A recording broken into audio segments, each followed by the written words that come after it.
Aminkan doa bersempena hari Arafah. A'udzubillahi minasyaitonirrajim. Bismillahirrahmanirrahim. Ya Allah, Engkaulah Tuhan kami, tiada Tuhan selain Engkau ya Allah.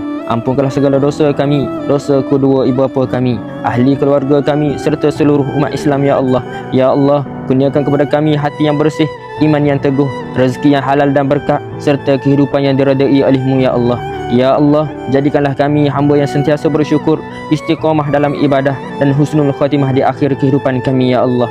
Ya Allah, pada hari yang mulia ini, terimalah segala amal ibadah kami, ampunkanlah segala kesilapan kami, jauhkan kami daripada azab api neraka dan masukkanlah kami ke dalam syurga-Mu tanpa hisab ya Allah. Ya Allah, berikanlah kesihatan, keselamatan dan kebahagiaan kepada kedua ibu bapa kami ya Allah. Panjangkanlah umur mereka dalam ketaatan kepada-Mu ya Allah, dan rahmatilah mereka sebagaimana mereka menyayangi kami sewaktu kami kecil ya Allah. Ya Allah, ada di antara kami yang sedang sakit ya Allah, Engkau sembuhkanlah dia ya Allah.